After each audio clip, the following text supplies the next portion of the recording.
Hello. Today, we are taking a fast and clear look at Candlemass. This is not just any band. This is a band that forged an entire genre. Candlemass is the architect of what we now call epic doom metal. Their sound is massive. It is slow. It is heavy. It is full of sorrowful melody. They are one of the most important bands in the history of heavy metal. For over 4 decades, they have defined and redefined what it means to be heavy. I am going to tell you their complete story. From their humble beginnings in a Stockholm suburb, to their current status as living legends of the metal world. This journey is for everyone. Lifelong fans, curious newcomers just discovering their monumental sound. We will walk through the entire timeline of this iconic band. We will start at the very beginning, 1984, when the seed of doom was first planted.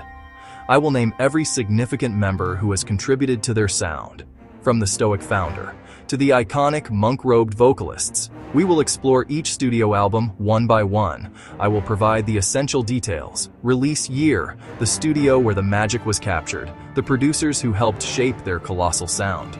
Let's begin the epic tale of Candlemass, the undisputed Swedish kings of doom. The story of Candlemass begins in 1984.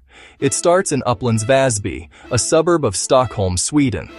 The band was born from the vision of one man, Leif Edling. After his previous band, Nemesis, disbanded, Leif knew he wanted to create something different.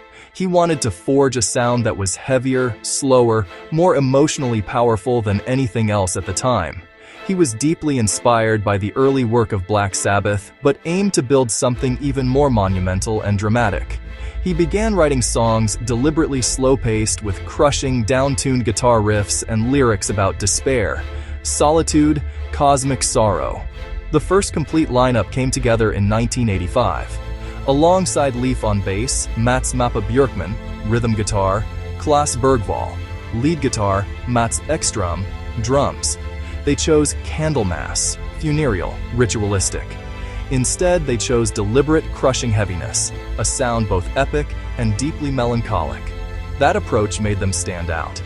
In a world obsessed with speed, Candlemass offered a different intensity. Their sound was big, dark, and operatically grand.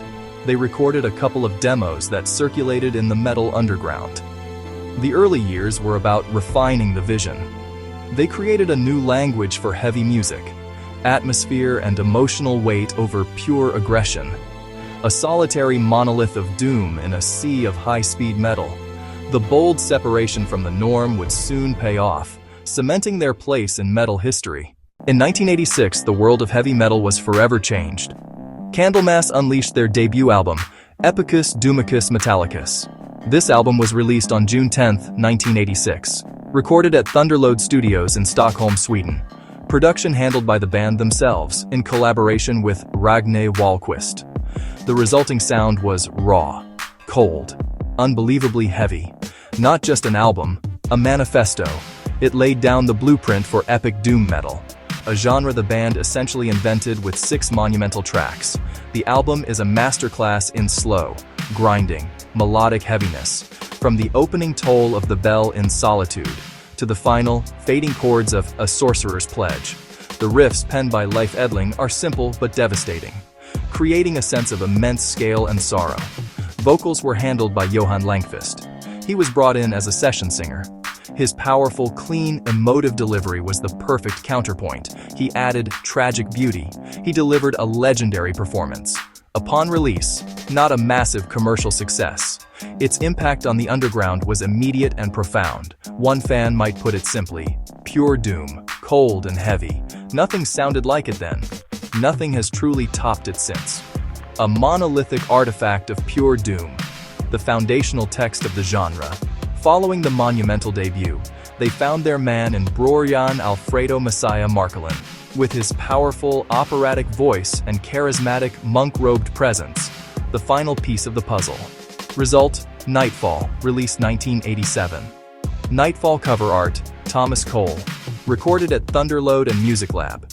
Co-produced with Mats Lindfors. Cleaner production, more dynamic songwriting. Opens with Chopin's Marche Funèbre.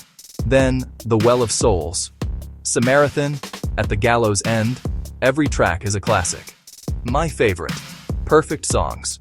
Samaritan still gives me chills. Next, Ancient Dreams, 1988. Recorded at Stockholm Recording Studios. Produced with Rex Gislin. Mirror Mirror, A Cry from the Crypt. Still heavy after all these years. The classic era reached its zenith with Tales of Creation, released in 1989. Return to Stockholm Recording Studios, co-produced with Rex Gislin. A concept album revisiting themes Leaf had penned even before the debut.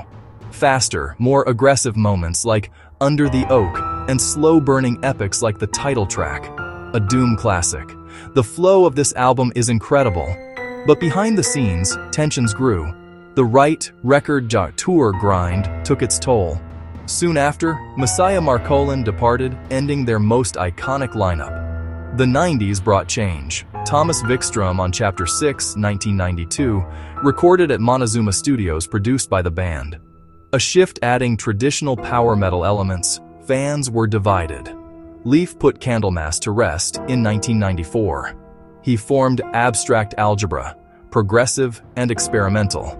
Label pressure saw its second album released as Candlemass, Dactylus Glomerata, 1998. Then from the 13th Sun, 1999, with another new lineup. Creative, but lacking the cohesive identity of the classic era. The Nightfall era lineup reunited in 2002. Leaf, Messiah, Mats, John, and Lars, to fans' delight. Festivals, tours, and the live album Doomed for Live reignited the flame. Candlemass, 2005, recorded at Polar Studios, produced by Pontus Norgren, a Grammy-winning return to form. Messiah departed. Robert Lowe of Solitude Aeternus took the mic. Recorded at various studios, mixed by Andy Sneap, the comeback continued. Death Magic Doom, 2009, produced by the band and Toby Pedersen, touring with titans like Judas Priest. Psalms for the Dead, 2012, announced as their final studio album. Robert Lowe parted ways. Mats Levin handled live vocals. Just when new music seemed unlikely, they delivered a monumental surprise. In 2019, The Door to Doom arrived. Johan Längfist returned to the studio after 32 years, a powerful return to classic Doom roots. Recorded in Sweden at Noax and Ghost Ward, produced by Marcus Jadell, nostalgic yet fresh, universally acclaimed.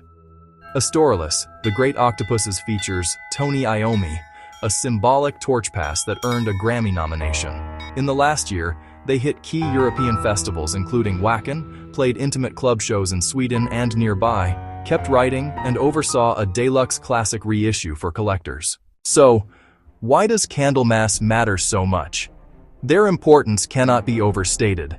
They took the slow, heavy template created by Black Sabbath and injected it with epic scale, operatic melody, profound sorrow.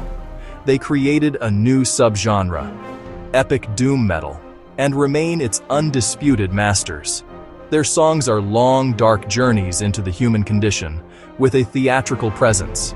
Countless bands, death doom acts, and modern stoner groups list Candlemass as a primary influence. Their musical DNA is woven into heavy music. The best entry point is the source, Epicus, Doomicus, Metallicus, and Nightfall. The pure, unfiltered essence of the band, cornerstones of the Cathedral of Doom. To hear Candlemass today, The Door to Doom. A powerful statement from a band with nothing left to prove. The live experience is crucial, almost a religious ritual. Witness Solitude, At the Gallows End. Live at the Marquee, 1988. Doomed for Live, glimpses into that incredible energy. Crushing volume, mournful melodies, crowds singing along, a unique atmosphere, a collective experience of sorrow and catharsis across 4 decades. This was a fast run-through of Candlemass's journey. They've survived lineup changes, genre shifts, and time. If you enjoyed this deep dive, please like, share with other metalheads, comment below, tell us your favorite album or a tour memory. We want to hear from you, the Congregation of Doom. Thank you for joining us. Stay heavy, like and share this with other metalheads, and drop your picks in the comments.